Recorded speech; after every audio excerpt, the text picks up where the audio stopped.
Oh, you didn't steal the cookie from the cookie jar? That's exactly what a cookie thief would say. Hey, thanks for watching. Today I want to talk about the Kafka Trap and Kafka trapping. That is a new term. It's not in the dictionary yet, but I've seen it online in a number of different articles, including this one, Beware of Kafka Trapping, on the Daily Bell. And I want to talk about that today on Big Idea Wednesday. So the term Kafka trapping is a logical fallacy, and it's used a lot in social justice circles, feminism, racial politics, and just general oppression, victimhood stuff. And what happens is you're accused of a thought crime that is unfalsifiable. And unfalsifiable, here according to Webster's here, not capable of being proved false. So you're accused of something that you cannot prove false. When you respond earnestly, honestly, and you deny it, they take that denial as evidence that you're guilty. It's this totally illogical, circular reasoning that makes no sense, and when it happens, you've been Kafka trapped. Now, the term comes from Franz Kafka's novel, The Trial, right? Der Prozess, in which a bank clerk, Joseph K., has been accused of a crime, and you don't find out what the crime is, and it's this whole big thing. And the origin of this is from 2010 in an article written by Eric S. Raymond, and he wrote, "Good causes sometimes have bad consequences, and one such consequence is the tactics used to raise consciousness can veer, quote, into the creepy and pathological, borrowing the least sane features of religious evangelism." Now, there are different models for the Kafka trap, but the two main ones are this.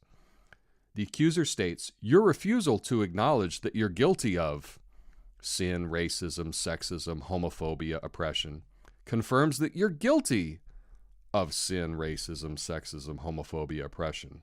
When this happens, there's never anything specific. It's always this general, vague guilt that is being put upon you. And the reason that this works is that there is no way to prove the claim false. You just can't do it. This whole process is designed to create guilt and try to get you to admit it. And the second model, and I've seen this so much in current year, you may not have done, felt, or thought anything wrong, but you're still guilty because you benefit from a position of privilege created by others. In other words, you're guilty because of your identification with a group such as male, white, heterosexual. The accusation makes you responsible for the actions of strangers whose behavior you cannot control and who may have died long ago. Now, some other variations of this in an argument, if you ask for a definition, right? If someone accuses you of being a homophobe and you say, what do you mean by homophobe? Oh, you don't know what a homophobe is? Only a homophobe would not understand that. You know, that kind of logic. Another example is if you try to apply the same standard to everyone. For example, you refuse to accept that blacks cannot be racist. Well, that just proves that you're a racist. If there's a topic that you're not interested in, for example, someone could be talking about feminism, and if you're not interested in feminism, well, of course you're not, because you're a sexist. Only sexist would not be interested in feminism.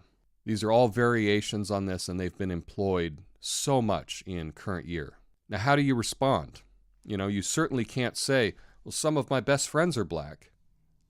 That doesn't work. I've always found that interesting because if you have black friends, you're probably not a racist, I'm guessing. But I know that that's cliche and you can't do that. I think a variation that you could use if you're accused of being a homophobe, you could say, well, my gay friends don't think that I'm a homophobe and I respect their opinion more than I respect yours. But you're not going to win the argument. The main thing that you can do if you're sincere and want to have an argument with someone that is using this technique is there has to be an audience. And don't worry about the person that is making the argument. You cannot change their mind, but you can try to appeal to the audience.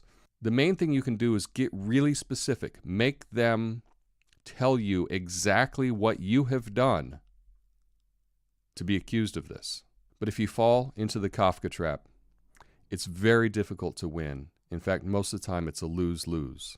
This whole technique is used to manipulate people with guilt and to hold power over other people, and that's why they're using this technique.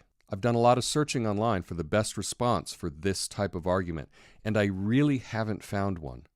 So if you have any good ideas, let me know in the comments. I'd really like to hear your opinion. Peace. You can help me reach my goal of 1,000 subscribers by clicking the like button and subscribing. Thanks.